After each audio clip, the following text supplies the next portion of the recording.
Gumza na waandishi wa habari na pamoja na mambo mengine nikawaeleza Watanzania kwamba ACT Wazalendo katika uchaguzi mkuu wa mwaka 2025 tunataka kubeba wajibu wa kutoa jukwaa kwa wapiganaji, kwa wapambanaji kutoka vyama mbalimbali vya siasa na wanaharakati wasio na vyama ambao wanataka kuiwajibisha CCM kupitia uchaguzi mkuu wa mwaka 2025.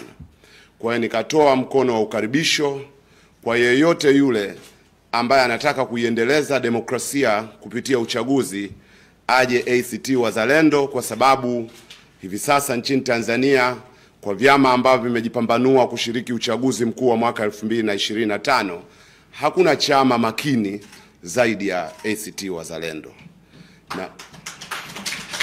Na mara zote wapiganaji ambao wamegonga mlango hapa ACT Wazalendo tumekuwa tukiwapa heshima ya kuwapokea. Kwa hiyo leo ninayo furaha ya kuwaleta mbele yenu wapiganaji wawili wakubwa kabisa katika siasa za Tanzania ambao wamepata heshima ya kupokelewa na katibu mkuu wa chama.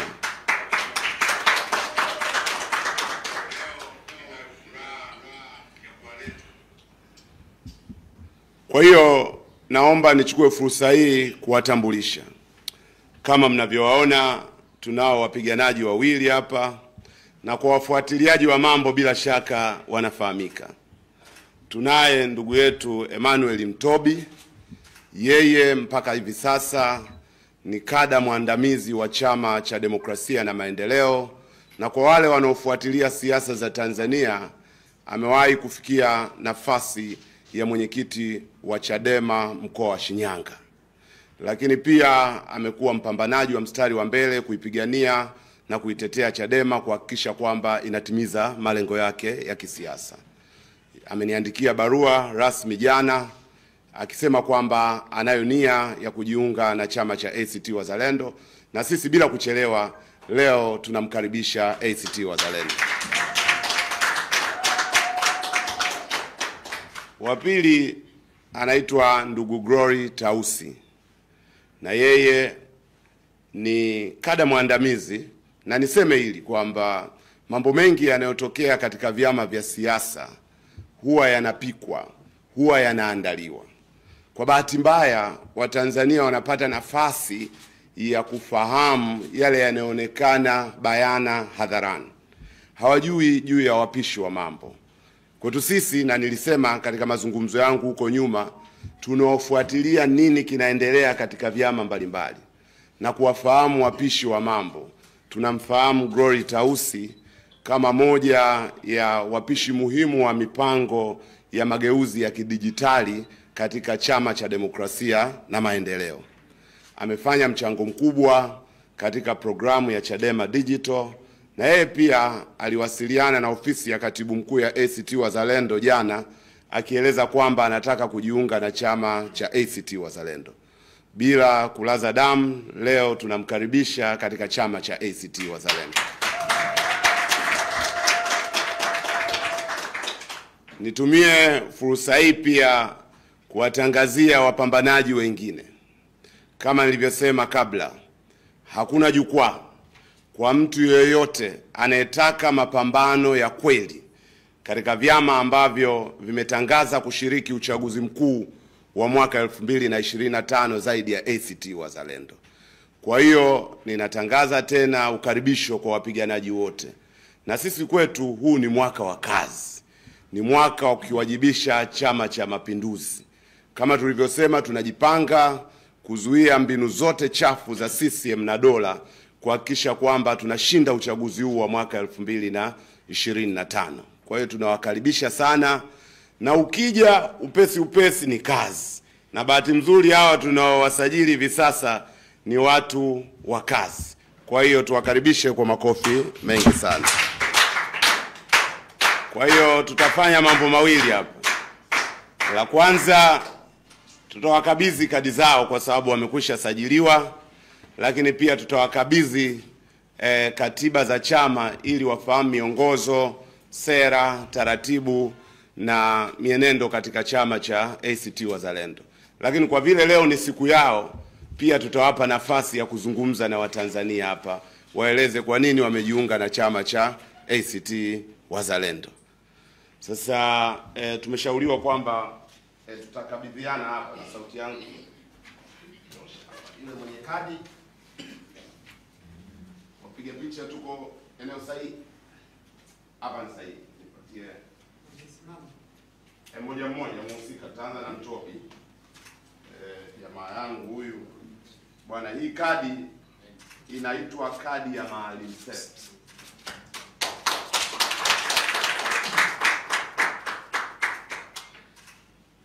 Karibu sana brother. Karibu tuendeleze mapambano.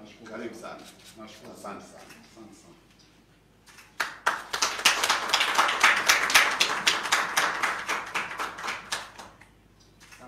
Ninamkabidhi pia Mtobi katiba yetu ya chama, sababu chama kinaendeshwa kwa katiba. Na huyu ni kiongozi mwandamizi anaelewa mambo haya. Karibu sana.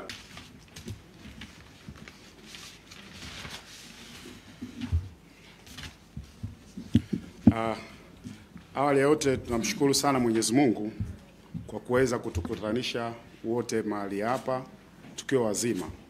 Asalamu alaykum ndugu zangu. Tumsifu Yesu Kristo. Mheshimiwa na ndugu, si mtachukulia hivyo hivyo tukisema mheshimiwa au ndugu. Maana sie kwenye protokali ya kule tulikokuwa tulikuwa naita nao heshimiwa. Sasa huku ni ndugu, sio? Kwa sababu ya itikadi na falsafa ya ACT. Kwa hiyo ndugu katibu mkuu, awali yote tunakushukuru kwa niaba yangu binafsi na wengine kwa kutenga muda wako kuja kutupokea, kwa kutenga muda wako kuja kwa niaba ya chama kutupokea na kutukabidhi kadi. Tunao furaha sana kwa wewe, mtu mkubwa katika chama, kuweza kutupokea. Ndugu katibu mkuu, nayesimama hapa naitwa Emmanuel Ntobi, ambaye nilikuwa diwani kupitia chama cha Chadema mwaka 2015 mpaka 20. Na baadaye kupitia Chadema nikachaguliwa kuwa mwenyekiti wa umoja wa madiwani wa kanda ya Serengeti yenye mkoa wa Shinyanga, Mara pamoja na Simiyu, ambao 2015 tulikuwa na madiwani zaidi ya 140. Kwa hiyo walinipa hiyo heshima ya kuwa mwenyekiti wao.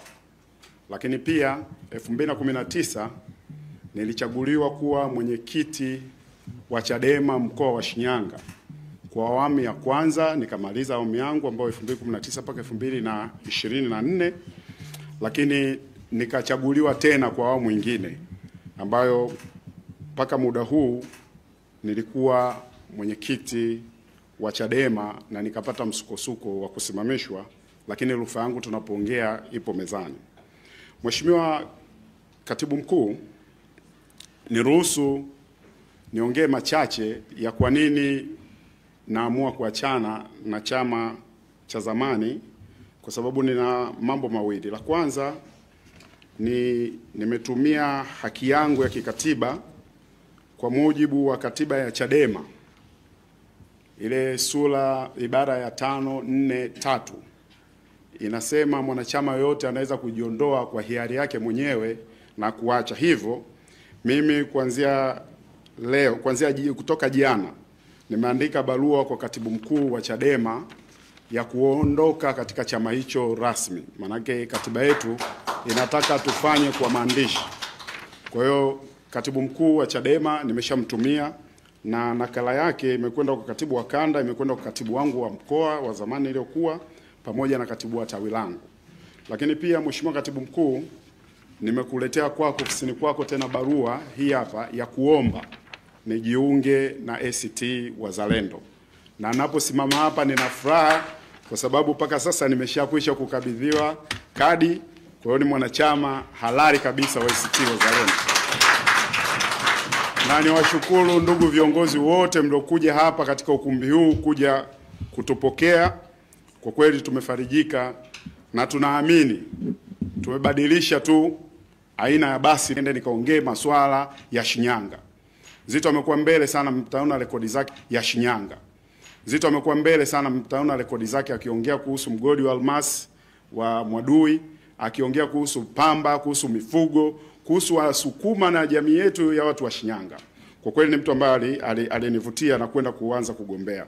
Kwa hiyo katika tafasiri yake nyingine ninasema nimevutiwa pia kuja kufanya kazi na brother ambaye ninamuelewa, ambaye ameanzisha chama kina miaka 11 na kinasonga mbele kwa kasi kubwa kuliko vyama vyovyote kwa kweli ukiangalia. Tunasema sio watu wa marketing kwamba people buy people and not people buy product. Hilo na yenyewe niliona. Tulikana mwenzangu Glory na baadhi ya wenzangu tuliokuwa G55, tukapitia baadhi ya katiba, tukapitia baadhi ya vyama, lakini kiukweli kwa sasa hivi ambaye aliyopo next to CCM na anaweza kuiangusha CCM ni ACT Wazalendo. Ndugu waandishi wa habari, mimi na mwenzangu dada Glory hapa tulikuwa kwenye kundi moja kama linafahamika la G55. Ile kundi la G55 tulitoa mawazo mbadala wa kushauri kile chama kwamba haitakiwi kuhususa uchaguzi. Lakini kwa bahati mbaya na hali mnavyoiona watu wameweka mpira kwa pani, tukajiuliza tutakaa na sisi tuweke mpira kwa pani wakati tulitoa mawazo mbadala vizuri. Tunapita huku na huku tukaona kuna kitu kinaitwa muhuni asusiwi cha ACT Wazalendo, kwamba tunapambana, tunashiriki, tukipambana tunapambana, tukifanyaje? Naam. Kwa hiyo ni kitu ambacho kimeweza kunivutia. Hatutakiwi tuwasusie wahuni CCM ili wapite bila kupingwa, haitakiwi. Mathalani tu mkoa wa Shinyanga ni wabunge wale miaka ile kweli wapite bila kupingwa? Nadhani hata wazee wangu wa Shinyanga walitoa baraka kabisa, wakasema we endelea mbele kwa ajili ya kufuatilia. Lakini ndugu katibu mkuu na ndugu waandishi wa habari, chama cha ACT kina sura ya kitaifa. Tukubalianeni, kipo pande zote za muungano. Kipo Zanzibar na kipo Tanganyika. Tofauti sana na vyama vingine. Na mwenzangu tuliambiana hapa, sisi hatuwezi kwenda kufyeka poli jipya. Wacha ili poli lililojiandaa liko vizuri la ACT Wazalendo, tupande ili jahazi tuendelee na safari. Jambo la tatu ni pamoja na uchanga wa ACT Wazalendo katika vyama vya siasa, pamoja na uchanga wake wote, pamoja na kuwa kuna mabadiliko kadha wa kadha ya viongozi. Mmeanza kuwa na KC wa kwanza, kiongozi wa chama Mheshimiwa Zitto Zuberi Kabwe, na sasa mmempata Mheshimiwa Dorothy Sem. Sasa mmevuka hivyo vigezo. Wenye viti wa taifa mmekuwa nao 4, lakini mmevuka hivyo, huku mambo yanaendelea. Sisi tumejaribu kupiga kidogo hapa, mmeona mpaka tumepalanganyika. Kwa hiyo inaonekana ACT kuna ukomavu, kuna utulivu wa kisiasa, jambo ambalo limetuvutia. Kuna demokrasia ya ukweli ndani ya ACT kwa sababu watu wanabadilishana. Hata tu kwa akili ya kawaida, wakati anaondoka hayati Maalim Seif, hauwezi kudhani kama Mheshimiwa Omo angeweza kukivusha hiki chama, lakini ndo mtu unamuona yuko Simiyu, yuko wapi, anapiga kazi. Kwa kweli ongeleni, na kuwa na uongozi madhubuti wa ACT umetuvutia. Lakini jambo la 4, kujitokeza kwa chama kusimamia maadili ya uwajibikaji na uwazi kwa viongozi. Tukifanya tathmini tu mnyonge mnyongeni, lakini haki yake mpeni. ACT na composition ya kuwa chama kabisa cha upinzani kwa sababu ya ile model iliyopo. Ni chama pekee ambacho kinafanya tathmini, kinaongea kuhusu uwajibikaji wa serikali kupitia ripoti ya CAG kwa miaka yote mfululizo. Hata chama tawala kinaiogopa ripoti ya CAG, lakini nyie ACT mmekuwa mkichambua, mkitupa kwa lugha rahisi wananchi, na hapo mnaonekana mnataka kuiwajibisha serikali. Hivyo ni kitu ambacho kinatuwia na kuvutiwa kuja kwenu ili tuendelee harakati. Lakini si hilo tu, mmekuwa na kitu kinaitwa baraza kivuli, ambao mna wizara zinawasemea watu kwenye sekta ya afya, kwenye sekta, kila sekta mnao wasemaji wa kisekta, tofauti kabisa na vyama vingine ambavyo vyenye umri mrefu katika mageuzi, lakini haviwezi kuwasemea wananchi kuonyesha ni mbadala wa serikali ya CCM. Ndio maana tumeangalia, tunaona ACT Wazalendo mko tayari kuwa mbadala na kuchukua dola mwaka huu inshallah. Tunaona tuje tujiunge na nyinyi. Lakini pamoja na hiyo, imani yangu na itikadi ya ACT Wazalendo ya ujamaa wa kidemokrasia na uzalendo, hili jambo ni zuri kuliko yote. Lazima taifa letu tujifunze kuwa na wazalendo wa nchi yetu, tujifunze kuwa wazalendo wa taifa letu na kesho yetu. Lakini kupitia hiyo ACT mna ile kitu inaitwa sera ambayo mnaita sera taifa la wote kwa maslahi ya wote, jambo ambalo ni jema. Sasa hivi kuna classes kubwa sana katika taifa letu, iwe kimatibabu, iwe afya, elimu, mambo ya kijamii, uchumi, lakini ACT inaonyesha ina cut close. Na ACT ambacho kinavutia kingine ni namna ya viongozi wake. Ameeleza vizuri sana da Glory hapa. Kuna makundi, baadhi ya vyama imeacha mbali sana. Kundi la wanawake pamoja na vijana wameachwa mbali sana kwenye vyama. Angalia kwenye chama cha ACT, makamu mwenyekiti ni kijana Mchinjita. Huwezi kumlinganisha na mzee Wasira, sio?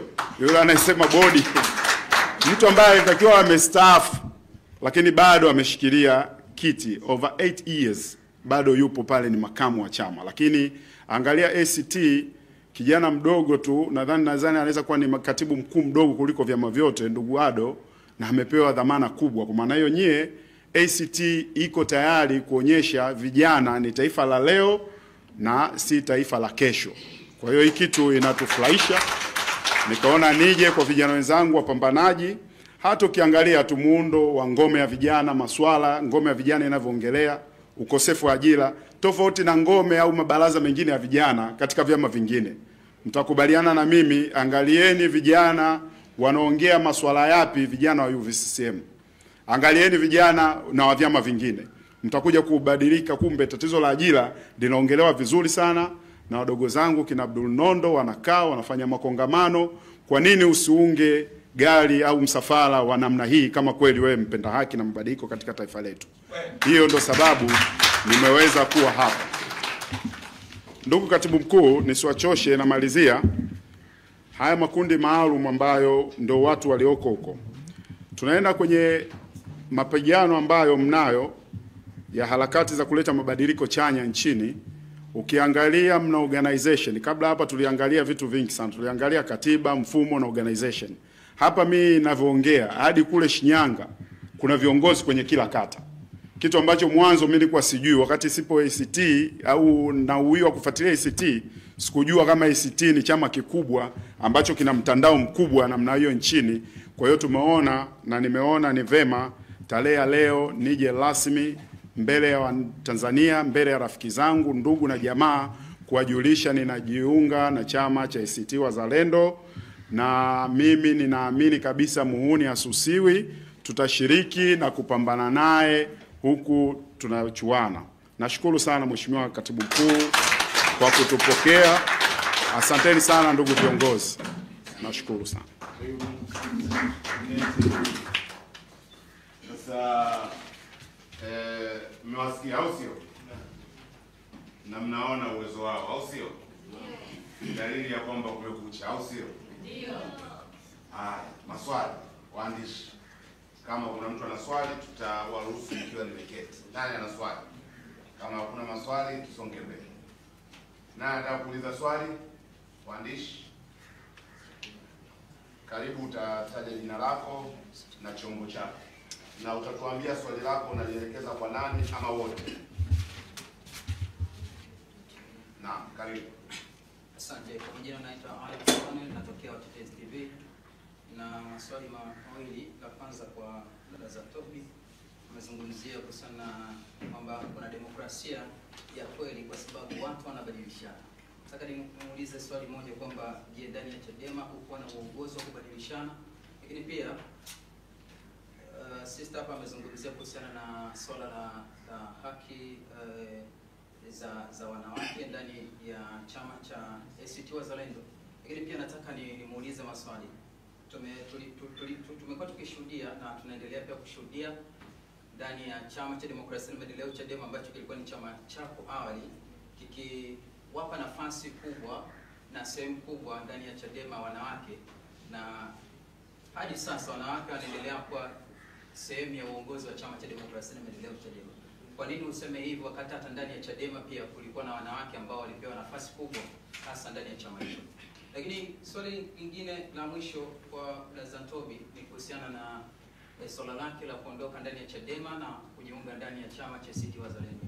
Tumekuwa tukishuhudia mgogoro ambao ulikuwepo ndani ya chama cha demokrasia na maendeleo Chadema hadi kufikia hatua ya yeye kuweza kuvuliwa wenyekiti wa Chadema mkoa wa Shinyanga.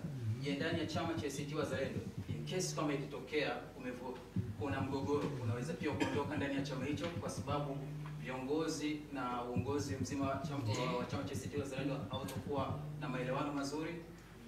Asante kwa maswali yao matatu mazuri. Mwingine? Swali jingine?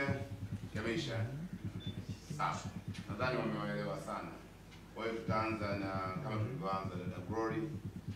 Ngazi za juu kabisa, kuanzia ngazi ya mwenyekiti, makamu mwenyekiti, katibu, naibu, zote zimebeba wanaume. Kwa hiyo ninaposema ACT inaishi falsafa ya usawa wa kijinsia kwa vitendo, ninamaanisha, na nadhani hilo hata wewe unaweza ukawa umeliona. Asante sana.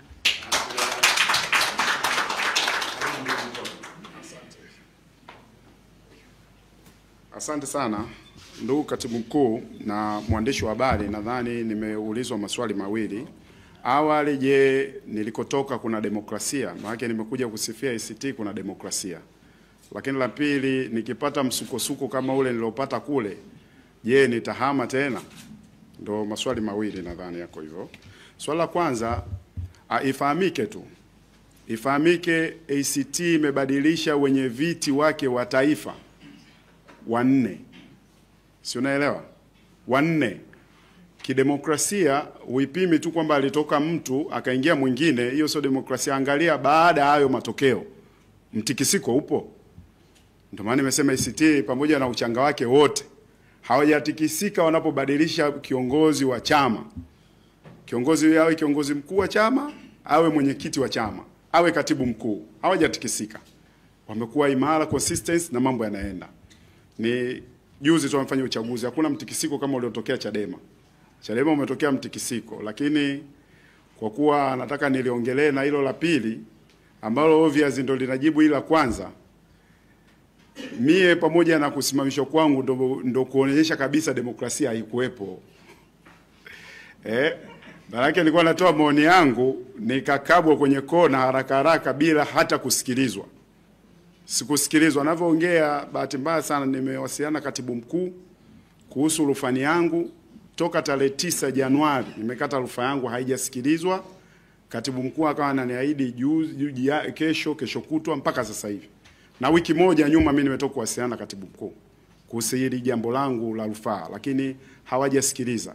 Sasa mtaona na mnajua nyie kwamba haki ikicheleweshwa ndo haki inakuwa imepotea.